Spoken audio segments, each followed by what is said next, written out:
সোনার পাহাড়। সেই পাহাড় থেকে ঝর্ণা হয়ে ঝরে সোনার। তো আমি পৌঁছে গেছি। এই তো সেই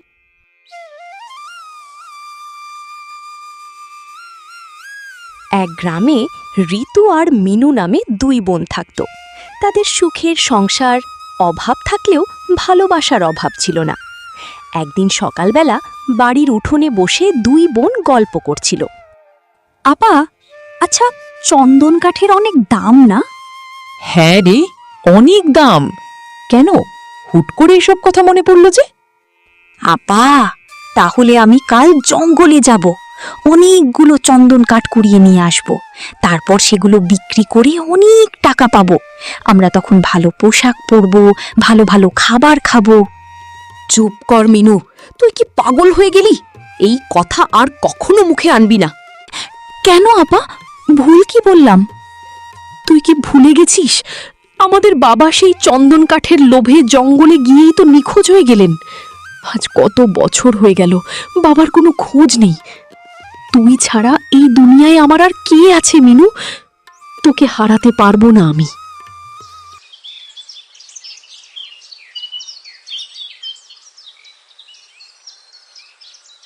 আপা, তোমাকে কত করে বললাম এসো না এসো না, তাও তুমি জোর করে আসলে। তোকে কি একা যেতে দিতাম? তোর কোনো বিপদ হলে আমি কি নিয়ে থাকতাম বলতো? উফ আপা, তুমি শুধু শুধু এত দুশ্চিন্তা করো না তো। করব না? জঙ্গলটা দেখছিস না, চারপাশে কেমন সব গাছপালা, কত বড় বড় গাছ। এর ভেতর কি একা আসা যায়? বাবা তো বলতো, আপা, দুশ্চিন্তা বাঘের থেকেও ভয়ানক। তুমি বাঘকে ভয় না পেয়ে দুশ্চিন্তাকে বেশি ভয় পাচ্ছ কেন? বাবা বলেছিল না, সাহস থাকলে ভয়কে জয় করা যায়। বাবা ঠিকই বলেছিল, কিন্তু বাবা তো এখন আমাদের কাছে নেই। তুই যখন সেই না বলা কথাগুলো বললি, তখন আমার বুকটা কেঁপে উঠেছিল মিনু। ভয় পেও না আপা, বাবা ঠিকই আমাদের কাছে ফিরে আসবে। দেখো, চলো আরেকটু এগিয়ে দেখি কোনো চন্দন গাছের চিহ্ন পাই কিনা।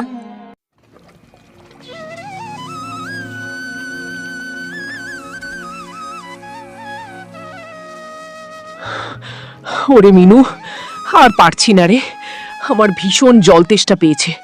আমি আর এক পাও নড়তে পারবো না। তুই বরং এখানেই থাম, আমি একটু বসি। আপা, আমার তো মনে হচ্ছে আমরা পথ হারিয়ে ফেলেছি। যেদিক দিয়ে আমরা এসেছি সেদিকে তো আর পথ খুঁজে পাচ্ছি না। কি বলছিস তুই? পথ হারিয়েছি মানে? আমরা এখন বাড়ি ফিরবো কিভাবে? তুমি ভয় পেও না, আমি ঝর্ণার জলের শব্দ শুনতে পাচ্ছি। মনে হচ্ছে কাছেই কোথাও ঝর্ণা আছে। তুমি এখানে একটু জিরিয়ে নাও, আমি গিয়ে জল খুঁজে নিয়ে আসি। না মিনু, একা যাস না, আমি তোকে একা ছাড়তে পারবো না। তুই হারিয়ে গেলে আমি কোথায় পাবো? কিছু হবে না আপা, বাবা বলতো না, সাহস থাকলে ভয়কে জয় করা যায়। তুমি এখানে বসো, আমি জল নিয়ে খুব দ্রুত ফিরে আসছি, কথা দিলাম।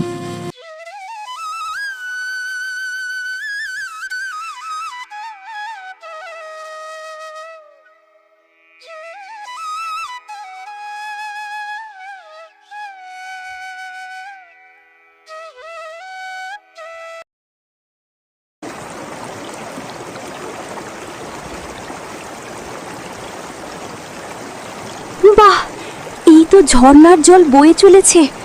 কত পরিষ্কার জল, ঠিক যেন কাঁচের মতো চকচক করছে। আমি তো ভেবেছিলাম জঙ্গলটা বুঝি শুধুই অন্ধকার, কিন্তু এখানে এসে তো সব ক্লান্তি নিমেষেই দূর হয়ে গেল।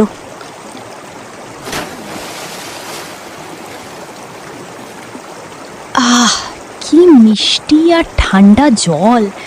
এমন জল তো আমি জীবনে খাইনি। আপা যে তৃষ্ণায় শুকিয়ে কাঠ হয়ে আছে, ও যদি একবার এই জলটা খেতে পারতো, ওর মুখটা তখন কি শান্তিই না পেত। আমি জল খেয়ে নিলাম ঠিকই, কিন্তু আপার জন্য তো জল নিতে হবে। কিন্তু কি দিয়ে নেব, কোনো পাত্র তো নেই। আরে ওই তো একটা ঘটি দেখা যাচ্ছে, কাঠগুলো যেখানে রেখেছি সেখানেই। যাই, ওইটাই জল নিয়ে যাই।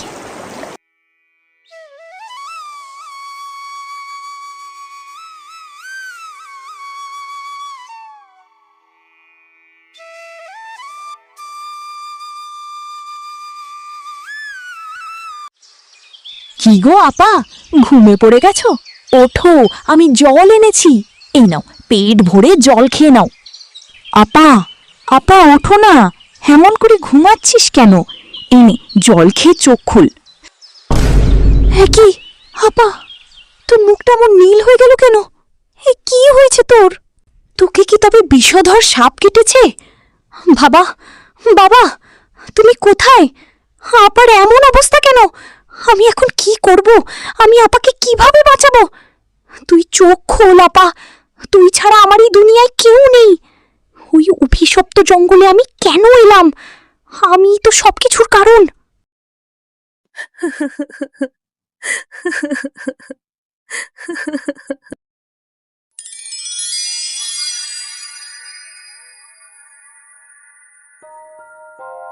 কেঁদো না মেয়ে, সবই ভাগ্য। যা হওয়ার তা তো হয়েই গেছে। আপনি কে? আমার আপার এই অবস্থা কেন? আপনি কি জানেন আমার আপার কি হয়েছে? আমি এই বনের রক্ষক। এই বনের প্রতিটি ঘাস, প্রতিটি লতা আমার চেনা। আমি এই বনের জাদুকর। আপনি এই বনের জাদুকর? তবে আপনি থাকতে আমার আপার এই অবস্থা কেন হলো? আমরা বাবা মাকে হারিয়েছি, এখন কি আপনি চান আমার বোনকেও হারাতে? আমার আপা ছাড়া এই পৃথিবীতে আমার আর কেউ নেই। আমি ওকে কিছুতেই হারাতে পারবো না। সবই ভাগ্য মা। নিয়তির লিখন কেউ বদলাতে পারে না। এই জঙ্গলের নিয়ম বড় কঠিন। ভাগ্য বদলানো যায় না জানি, কিন্তু চেষ্টা না করে হাত গুটিয়ে বসে থাকাটা কাপুরুষতা। আপনি যদি সত্যি বনের রক্ষক হন, তবে আমাকে বলুন কিভাবে আমি আমার আপাকে বাঁচাতে পারবো। আপনি আমাকে সাহায্য করবেন নাকি আমি নিজের প্রাণ দিয়ে আপাকে রক্ষা করব? শোনো তবে, এই জঙ্গলের শেষ মাথায় আছে এক সোনার পাহাড়। সেই পাহাড় থেকে ঝর্ণা হয়ে ঝরে সোনার জল। পাহাড়ের চূড়ায় বসানো আছে এক জাদুকরী নীল পাথর।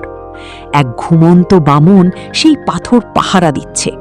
ওই পাথরটা এনে তোমার আপার কপালে ছোঁয়ালেই সে মৃত্যুর কোল থেকে ফিরে আসবে। সত্যি সত্যি আপা বেঁচে উঠবে? আমার আপাকে কি আমি আগের মতো হাসতে দেখব? তবে মনে রেখো, ওই পথে যেতে পদে পদে বাধা আসবে। আমার আপার জন্য আমি সব পারব। আপনি আমাকে সব বললেন, কিন্তু আপাকে আমি কোথায় রেখে যাব? এই গভীর জঙ্গলে ওকে এভাবে একা ফেলে রেখে আমি কিভাবে যাই? কোনো হিংস্র পশু যদি ওকে আক্রমণ করে, কিংবা ওর অবস্থা যদি আরো খারাপ হয়ে যায়?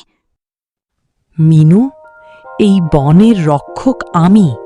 তোমার আপা যতক্ষণ এখানে শুয়ে আছে, এই বনের কোনো হিংস্র পশু বা অশুভ শক্তি তার টিকিটিও স্পর্শ করতে পারবে না। আমার জাদুর বলয় ওকে ঘিরে রাখবে। তবে মনে রেখো, সূর্য ডুবলে এই জাদুর প্রভাব কমে যাবে। তাই সূর্যের আলো থাকতেই তোমাকে ফিরে আসতে হবে।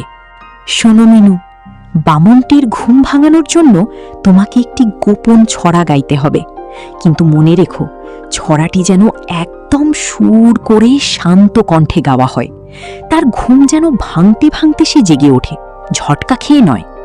আপনি শিখিয়ে দিন, আমি মনে রাখব। মনোযোগ দিয়ে শোনো, এই মন্ত্রটি তার ঘুম ভাঙাবে। সোনার পাহাড়, সোনার জল, বামন ভাই আঁখির পলক খোল। স্বপ্নপুরী ছেড়ে এবার জাগো, নীল পাথরটি আমার হাতে তুলে দাও গো। সোনার পাহাড়, সোনার জল, বামন ভাই আঁখির পলক খোল। এ তো সহজ, আমি পারব। ঠিক আছে, আমি তবে যাচ্ছি। আপনি আমার বোনকে দেখে রাখবেন।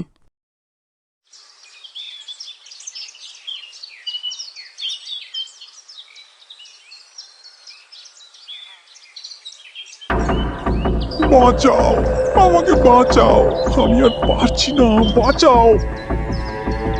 আমি এখন কি করব? আমার আপার সময় শেষ হয়ে আসছে, আমাকে দ্রুত সোনার পাহাড়ে পৌঁছাতে হবে। আবার এই অসহায় প্রাণীটাকেও তো ফেলে যেতে পারি না। না, ওকে মরতে দেওয়া যাবে না। আমি যদি আজ ওকে না বাঁচাই, তবে আমার মনের শান্তি ফিরে আসবে না।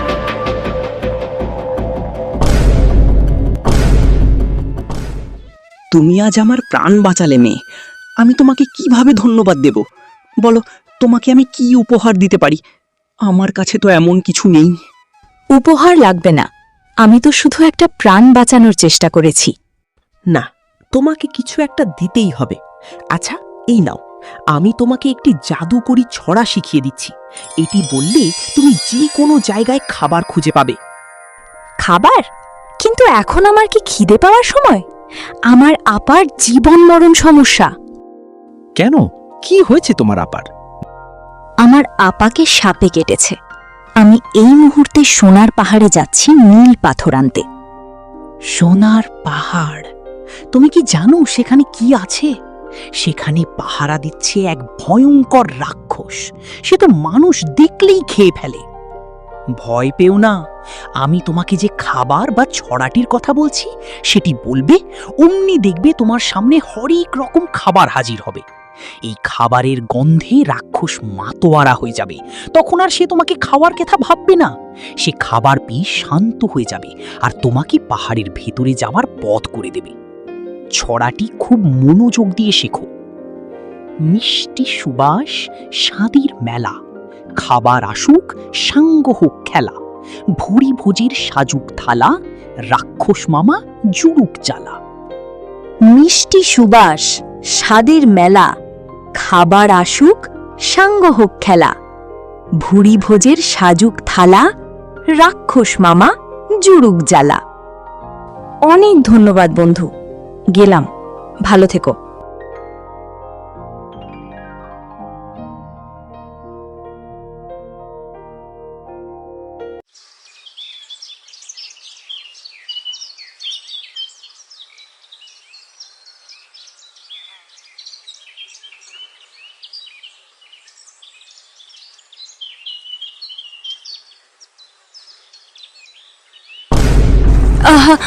বাঁচাও, আমাকে বাঁচাও, আমি আর পারছি না, দম আটকে আসছে।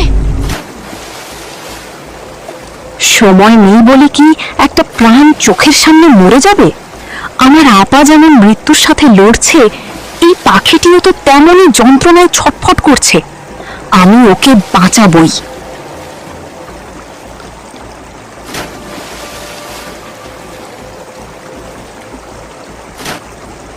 বন্ধু, আজ তুমি আমার জীবন বাঁচিয়েছ।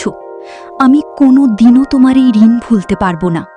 তুমি আজ শুধু আমার প্রাণ রক্ষা করনি, নতুন এক আশার আলো দেখিয়েছ। আমি তোমাকে খুব সামান্য একটি জিনিস উপহার দিতে চাই। এই নাও, আমার প্রিয় পালকটি।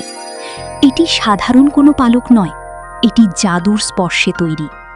তুমি যদি এটি আলতো করে নিজের হাতে ধরে ইচ্ছে করো, তবেই এটি তোমাকে বাতাসের ডানায় ভর করে মেঘের দেশের চেয়েও দূরে, যেখানে তোমার মন চায় সেখানে অনায়াসেই উড়িয়ে নিয়ে যাবে। আজ থেকে এটি তোমার সঙ্গী। পৃথিবীর যে কোনো প্রান্তে তোমার ডানা মেলে উড়ে যাওয়ার স্বাধীনতায় এটি তোমাকে সাহায্য করবে। সত্য কি এই পালকটি দিয়ে আমি সোনা ও মণিমুক্তই ভরা সেই রূপকথার সোনার পাহাড়ে যেতে পারবো? হ্যাঁ বন্ধু, তুমি অবশ্যই পারবে। তবে এই জাদুর পালকটি তখনই কাজ করবে যখন তুমি এটি হাতে নিয়ে এই বিশেষ ছড়াটি আবৃত্তি করবে। শুধু তখনই পালকটি তোমাকে সোনার পাহাড়ের চূড়ায় নিয়ে যাবে। তুমি এই ছড়াটি বলতে পারো, উড়ুক পালক দিক সে সারা, মেঘের দেশে পথ হারা, মনির পাহাড় সোনার খনি, জাদুর ডানায় চলো অমনি। ধন্যবাদ বন্ধু। উড়ুক পালক দিক সে সারা, মেঘের দেশে পথ হারা, মনির পাহাড় সোনার খনি, জাদুর ডানায় চলো অমনি।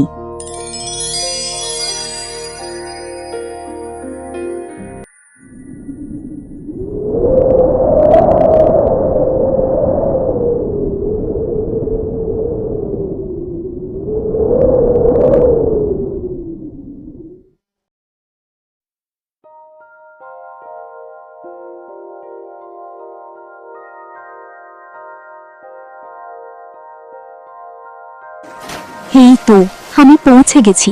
এই তো সেই সোনার পাহাড়, যা আমি কেবল রূপকথার গল্পেই শুনেছি, যার মাটি সোনা দিয়ে গড়া, যার প্রতিটি গাছ সোনা ঝরিয়ে দিচ্ছে। আর এই যে ঝর্ণার জল, সবই সোনা। এই যেন এক মায়াবী জগৎ। আপা, তুই যেখানেই আছিস একটু ধৈর্য ধর, আমি এসে গেছি।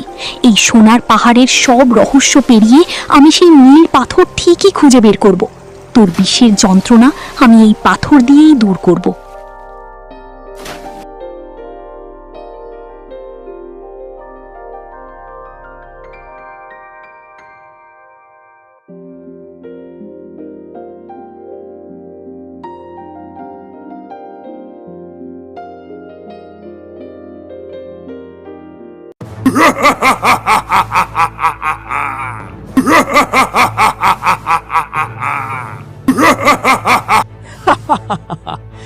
এ কি সোনার রাজ্যে এ আবার কোন মাংসের দলায় এসে হাজির হলো? ছোট্ট এক টুকরো মানুষ। তুই কি জানিস না এই সোনার পাহাড়ে মানুষের পা রাখা বারণ? আমি এখানে কোনো চুরি করতে আসিনি। আমার আপা খুব অসুস্থ, তাকে বাঁচাতে নীল পাথরটা আমার প্রয়োজন। আমাকে শুধু একবার ভেতরে যেতে দাও। আমার কাছে তোর এই কান্নাকাটির গল্পের কোনো দাম নেই। কেন এসেছিস, কি করতে এসেছিস, সেসব জানার সময় বা ইচ্ছে আমার নেই। আমি শুধু একটা জিনিস জানি, আর সেটা হলো আমার প্রচন্ড খিদে পেয়েছে। আজ অনেকক্ষণ ধরে এই পাহাড়ের পাহারা দিচ্ছি, একটা মাছিও তো চোখে পড়লো না। এখন তুই এসেছিস, অর্থাৎ আমার দুপুরের ভোজের ব্যবস্থাটা এমনিতেই হয়ে গেল। থামো, এত খিদে পেলে তো ঠিকমতো স্বাদই পাবে না। সারা জীবন তো মানুষ খেয়েছো, কখনো কি ভালো কোনো খাবার খেয়ে দেখেছো? আমি তো খাবারের ব্যবস্থা করতেই এসেছি। কি বললি? তুই আমাকে খাবার দিবি? তুই তো একা, তোর কাছে খাবার কোথায়? তুই কি আমাকে বোকা বানাচ্ছিস? ওরে বাবা, আমি কেন তোমাকে বোকা বানাবো? একটু দাঁড়াও, আমি খাবারের ব্যবস্থা করছি। মানুষ খেয়ে তো আর স্বাদ পাওয়া যায় না। আজ আসল খাবারের স্বাদ পাবে তুমি। মিষ্টি সুবাস, স্বাদের মেলা, খাবার আসুক, সাঙ্গ হোক খেলা। ভুঁড়ি ভোজের সাজুক থালা, রাক্ষস মামা জুরুক জ্বালা।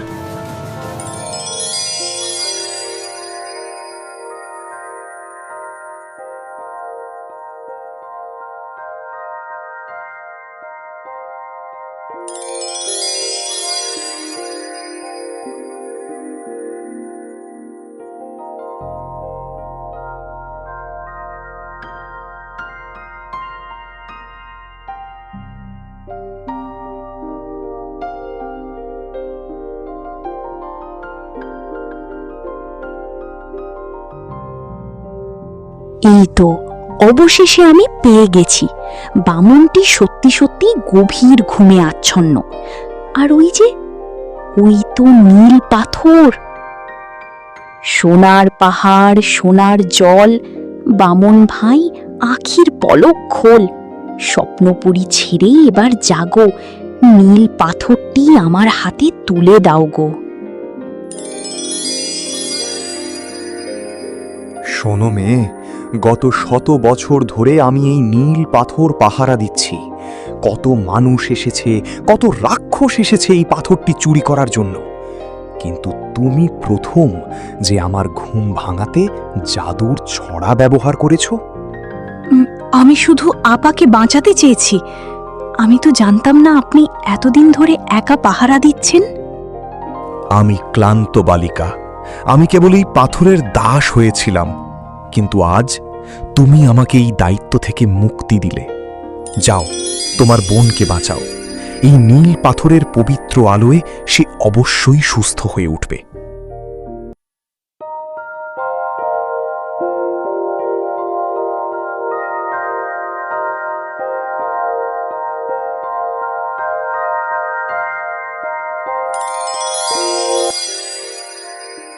কিরে মিনু, কোনো জলের সন্ধান কি পেলি? আমার খুব তৃষ্ণা পাচ্ছে রে। পেয়েছি আপা, পেয়েছি। শুধু জল না, এর চেয়ে অনেক বেশি কিছু পেয়েছি। চল আপা, আগে বাড়িতে চল। বাড়ি ফেরার পথে তোকে সব বলবো।